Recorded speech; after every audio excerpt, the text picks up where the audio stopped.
Hi అండి. Welcome to my channel. ఈరోజు వీడియోలో హోటల్ స్టైల్ పూరీలను ఇంట్లో ఏ విధంగా తయారు చేసుకోవచ్చో చూద్దామండి.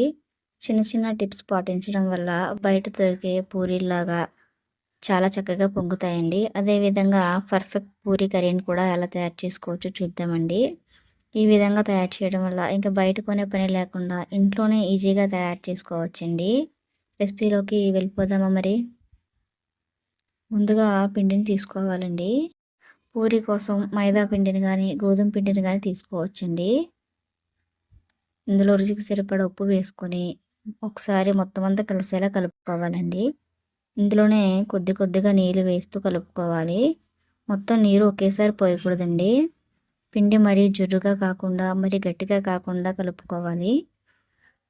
ఈ విధంగా కలుపుకున్న పిండిలో ఒక పావు టీ స్పూన్ ఆయిల్ వేసి మరొక్కసారి కలుపుకొని అరగంట నుంచి 40 నిమిషాల వరకు పక్కన పెట్టుకోవాలండి. పిండిని నానబెట్టుకోవడం వల్ల పూరీలు చక్కగా పొంగుతాయండి, సాగకుండా వస్తాయి. ఇప్పుడు కర్రీని రెడీ చేసుకుందాం. టేబుల్ స్పూన్ ఆయిల్ వేసుకొని టీ స్పూన్ పచ్చెనపప్పు, టీ స్పూన్ మినప్పప్పు, పావు టీ స్పూన్ ఆవాలు, పావు టీ స్పూన్ జీలకర్ర కూడా వేసుకొని పోపును వేపుకోవాలండి.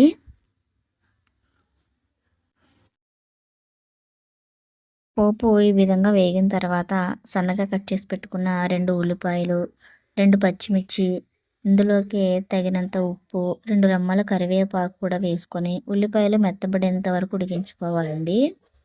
ఉల్లిపాయలు మెత్తబడితే సరిపోతుందండి, బ్రౌన్ కలర్ రావనవసరం లేదు. ఇందులోకి ఉడికించి చిదుముకున్న బంగాళదుంపలు కూడా వేసుకొని ఒక 5 నిమిషాలు మగ్గించుకొని పావు టీ స్పూన్ పసుపు వేసుకొని ఒకసారి కలుపుకొని ఒక 2 నిమిషాలు మగ్గించుకోవాలండి. ఇప్పుడు ఇందులోకి గ్లాస్ వాటర్ కూడా వేసుకొని ఒక 5 నిమిషాలు ఉడికించుకోవాలి. ఈ విధంగా 5 నిమిషాల తర్వాత ముందుగా మనం కలిపి పెట్టుకున్న పిండిని కూడా వేసుకోవాలి. ఇది వాటర్లో టీ స్పూను శనగపిండి కలుపుకోవాలండి. శనగపిండి వల్ల కర్రీ చిక్కబడుతుంది. ఈ పిండి వేసుకున్న తర్వాత ఒక 2 నిమిషాలు ఉడికించుకుంటే సరిపోతుందండి. కర్రీ రెడీ అయిపోయింది. ఇప్పుడు ముందుగా మనం కలిపి పెట్టుకున్న పిండిని మరొక్కసారి కలుపుకొని ముద్దలుగా చేసుకోవాలండి. చిన్న చిన్న ముద్దలుగా చేసుకొని పక్కన పెట్టుకోవాలి. ఇప్పుడు పొడి పిండి అద్దుతూ పూరీలుగా ఒత్తుకోవాలి. పూరీలను ఎప్పుడు మరీ పలచగా చేసుకోకూడదండి. పలచగా చేసుకున్నట్లయితే చిన్న హోల్స్ పడి ఆయిల్ అందులోకి వెళ్ళిపోతుంది. అదే దలసరిగా కూడా చేసుకోకూడదు, ఉడకకుండా సాగుతూ ఉంటాయండి. ఈ విధంగా మొత్తం పూరీలా అద్దుకొని పక్కన పెట్టుకోవాలి.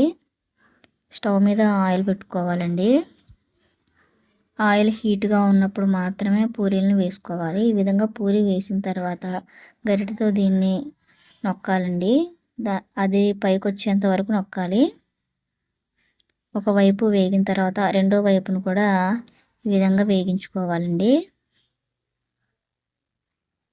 పూరి చక్కగా పొంగాలంటే ఆయిల్ ఎప్పుడు హీట్గానే ఉండాలండి. ఒక పూరి వేసిన తర్వాత ఒక 2 నిమిషాలు గ్యాప్ ఇచ్చి మరో పూరి వేసుకోవాలి, లేదంటే తర్వాత పూరి పొంగకుండా ఉంటుందండి.